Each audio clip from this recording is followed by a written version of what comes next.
Hey guys, welcome back. It is week 10. We have somehow gone through 2 months of this year already. We are in March, and the first week of March is Dr. Seuss's birthday. So even though that landed on Monday and these prompts are on Friday, I could not resist using that as inspiration for this week. I got this book from Barnes & Noble years ago, and they actually have a series of books like this. This is called the Children's Writer's Notebook. And they have lots of different types of notebooks. I want to say that they have like a romance writer's notebook and maybe sci-fi. I honestly don't remember all the different types they have. This is the only one that I purchased. I've seen them in their bargain section. And basically what it is that they take a number of great authors in that genre. They give you a little blurb about them, a little history of their stories as writers, and then they give you writing exercises based on their type of writing, their style, and what we know about their techniques. So I'll give you a quick look at this particular book has 20 authors in it. You'll see that it begins with Dr. Seuss, but it runs the gamut of so many great classic children's authors. And it is possible in the 52 weeks that we may revisit this book at a later date to use a technique from another author. But for today, I wanted to talk about Dr. Seuss. So he's the first one in the book, and we get to reading about the history of Theodore Geisel, which is Dr. Seuss's name, and how he wrote children's books mostly in the 1950s. And what had happened is that he approached a publisher in Houghton Mifflin who was just getting pretty bummed out about how boring children's books were. Limited vocabulary books is what they were calling them, because basically you wanted to present children with just a small list of words, not overwhelm them with a lot of new vocabulary, but you still wanted to engage them in a story. So Seuss, or Geisel, took up the challenge. He said, he thought, what are some words that I could give to kids? Short, one-syllable words. And he just saw cat and hat and mad, and he just started to hear all these rhyming words and ran with that.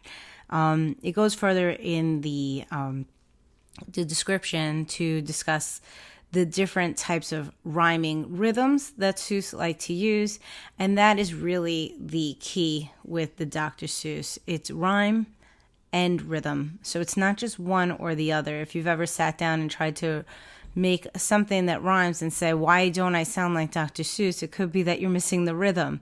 So here's the first exercise, and you can see it. This is from 2017, my initial attempt of doing this. I have doodles all over the place.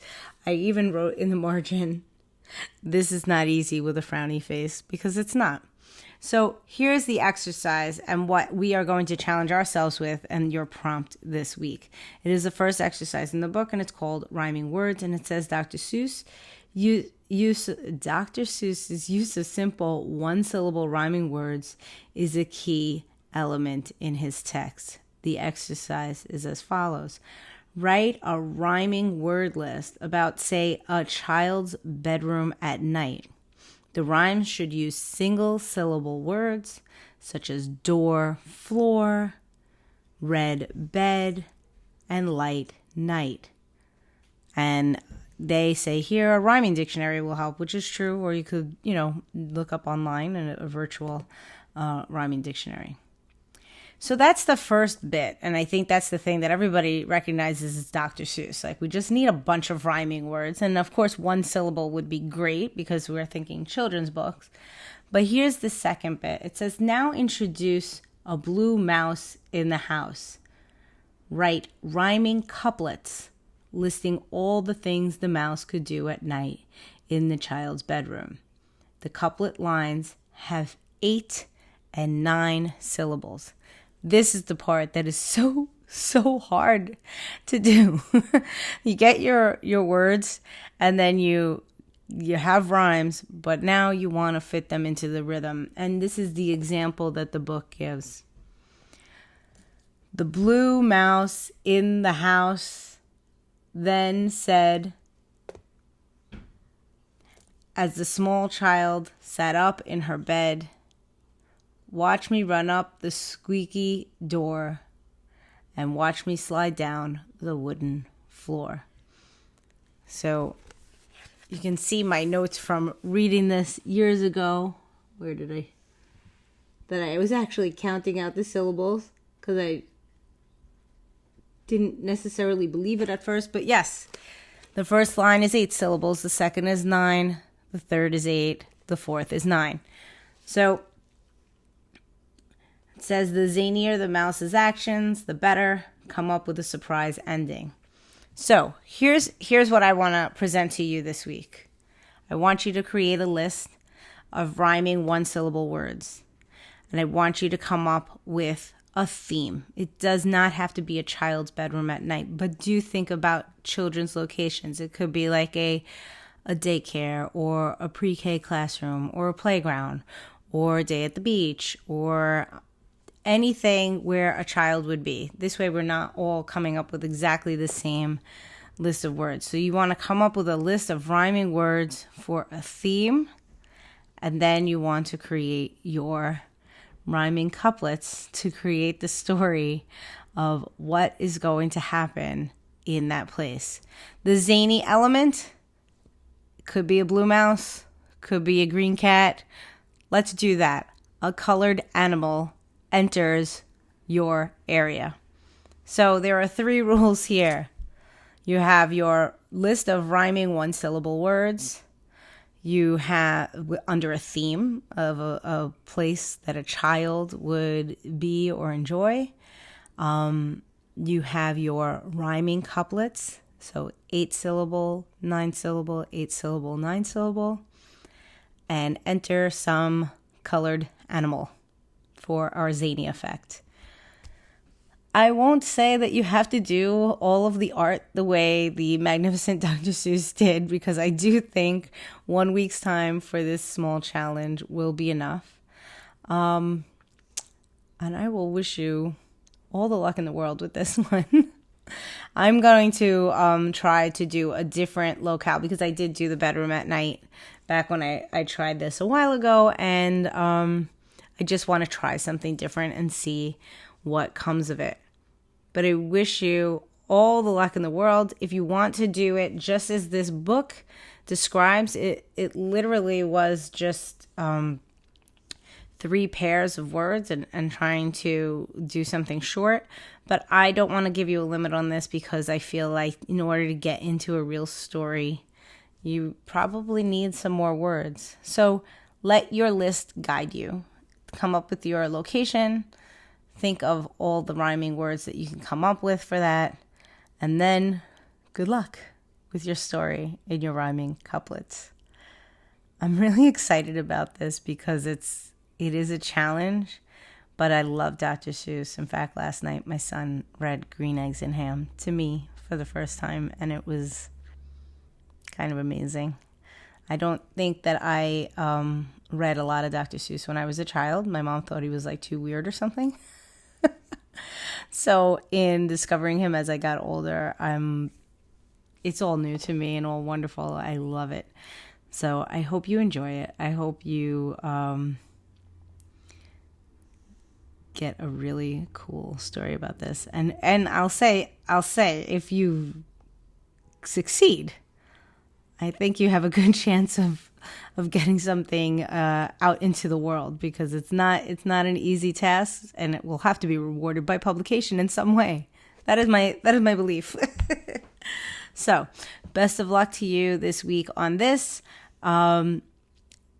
This week in Stop Writing Alone, I did review a bunch of writing challenges that are coming up, because April is a big month for creativity challenges. I don't know if it's because there's 30 days in April or because it's spring, but whatever it is, there's like a lot of stuff that happens in April.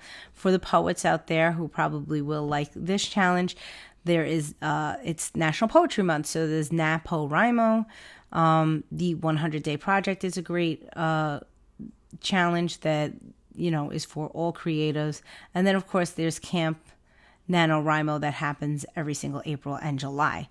In addition to describing those challenges, I also announced a new community that I will be launching through Stop Writing Alone, and that's the Stop Writing Alone Happy Campers Club. And basically that's taking everything that I love about Camp NaNoWriMo and Stop Writing Alone and bringing it together so that we can build a community of writers who will support each other for the entire month and beyond. And I will be showing up in the group every single day with various events. Mondays are going to be goal setting, plotting, and planning. Tuesdays are going to be long days of writing, so write-ins, writing sprints, and all different things just to get our words on the page. Wednesdays, we're going to have little coffee hours. These will all be live virtual events using web conferencing. So that'll be like our little check-in in the middle of the week and how are we all doing to get our support as we go through the month for our goals.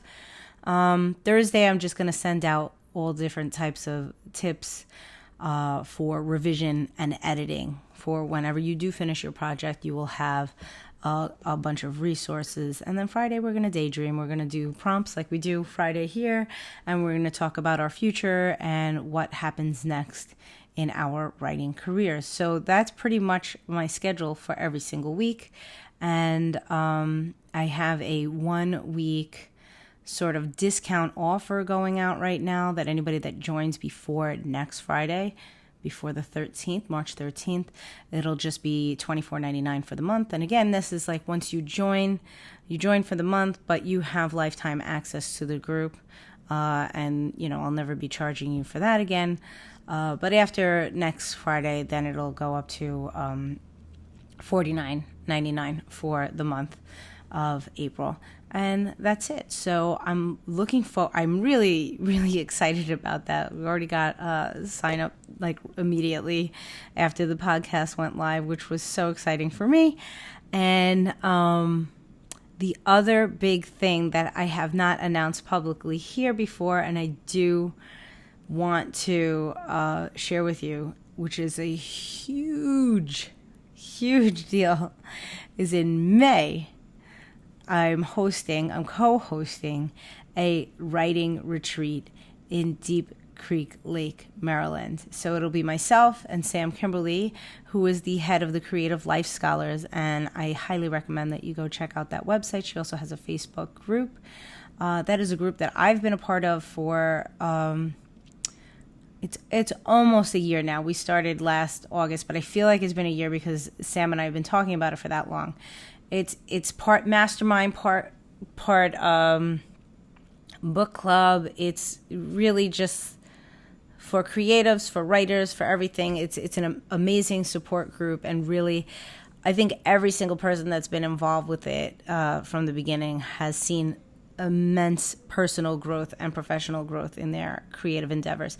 So I highly recommend Sam's group, and I love her so much and everything that she does, that when she said, would you like to do a writing retreat with me? I was like, of course. This is ridiculous. So it's basically a Friday through Monday event. On Friday evening, we'll just do a meet and greet. This is a ladies only event, guys. I'm sorry for this one because it's very limited. There are only 5 spots altogether. And actually right now there's only 3 spots left.